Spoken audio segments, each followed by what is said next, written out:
What's up, guys? Sorry I haven't been making any videos for the past few days. I've been outside having fun with my friends, like doing crazy stuff like this and this.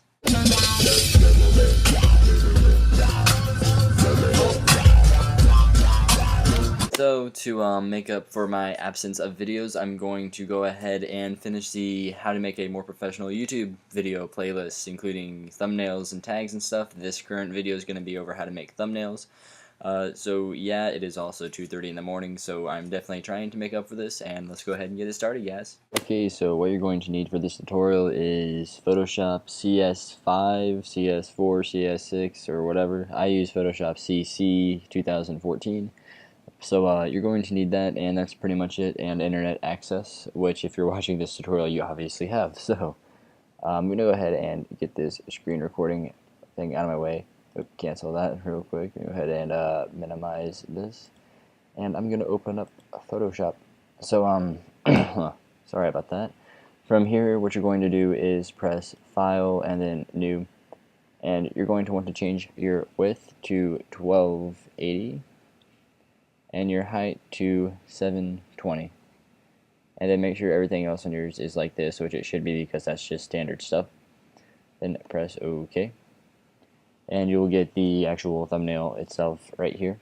So next you're going to want to download your props and your background on Google, which you can just search up cool backgrounds and find one, or whatever color backgrounds and find one. And then whenever you look up your props, if you look up with transparent background, they will have a transparent background, and you won't actually have to do the step that I'm going to show you how to do, but it's just a little bit faster to not do it. So for my background, I made I'm choosing the Mac background again because this is a tutorial on a Mac. So you're just going to take your background and drag it in, and it should show up like that. So now what I do is I even it out with one of the corners like that, and then you want to press Shift. Or you know what, it's the background, so you don't press Shift.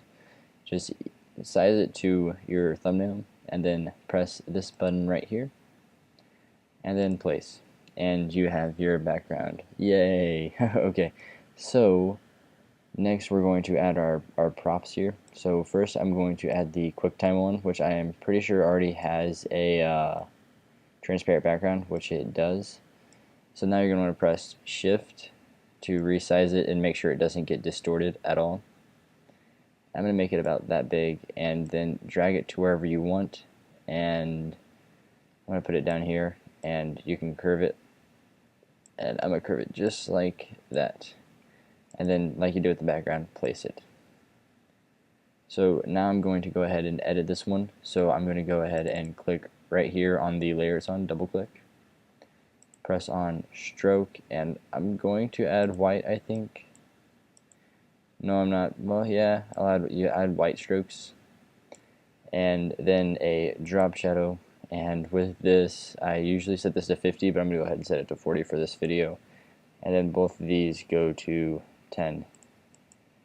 And you can change your drop shadow color, I'm pretty sure, but I choose not to. So yeah, so both those are 10, and that's what we have right there. Next, I'm going to go ahead and drag the next one in, which is the iMovie one. And it also had a transparent background when I downloaded it. So I'm going to go ahead and press Shift and resize.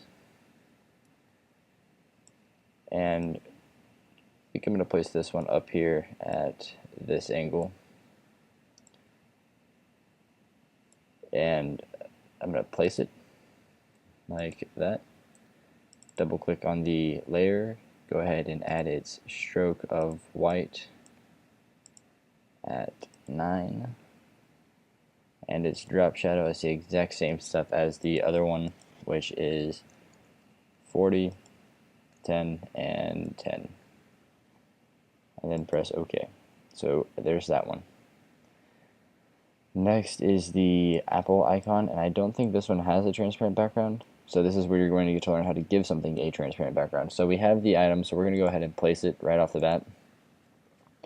And there's a tool right here called the Magic Wand tool. Well, it's not going to be there when you first show up. When you first create it, it's going to be like that, and it's going to be the selection tool.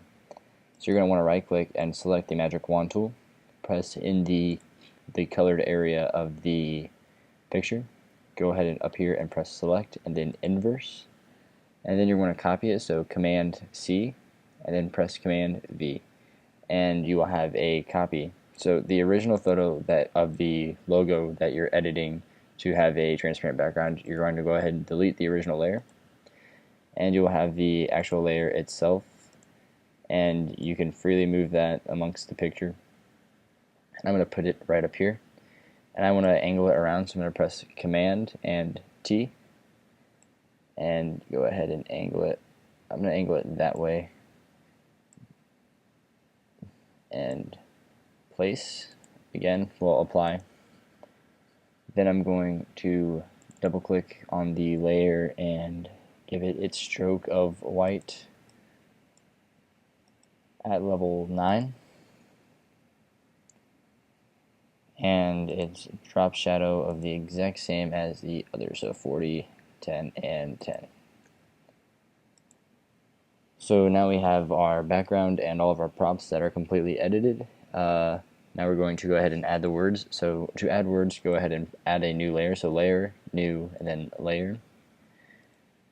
And then you're going to want to press the shift button and T, and you'll have the word icon. So go ahead and select the color of your font that you're going to want. I think I'm going to choose probably white, so I'm going to keep it how it is. And choose your font and everything else, and your point or whatever, 12-point font. You know, I'm using 150 point. So go ahead and type where you want to type, and I'm just going to put YouTube and then TUTORIAL tutorial. And you can do multiple layers for multiple words if you want them to, or if you want to arrange them in multiple, like in different directions. So I'm going to go ahead, and since this is cleared off in the middle like that, I'm going to go ahead and set it like that. And then I'm going to press Command T to resize it because I want it to be a little bit bigger. Press Shift and resize so I don't get anything distorted. Go ahead and keep resizing it. It's a little bit too big, about right there. And then I'm going to go ahead and press Apply. Now go ahead and give, with the words, since the words are actually white, I'm going to keep the stroke as black, and the drop shadow is just the same as the others were, so 40, 10, and 10. And the drop shadow really just gives everything a three-dimensional look like it's on top. So there's that, and that's pretty much it. It's fairly simple. It's just basic Photoshop skills that a 12-year-old could probably do.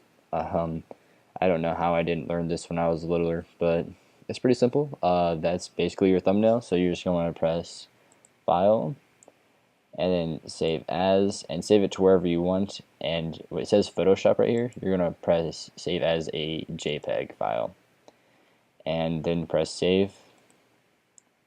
And it's going to say quality 12, which is maximum. So I'm going to go ahead and do maximum and press OK. So then you should be able to exit out of this, and you'll have your file right here on your desktop if you save it to your desktop or wherever you save it. Let's go ahead and open it and see the actual image itself. And there it is. So I hope this video helps whoever needs the help on it. This playlist will probably be finished sometime around let's say 6 p.m. on July 23rd, 2014 in Central US time. So yeah, I hope you guys enjoy, like, comment, and subscribe, and see you guys later.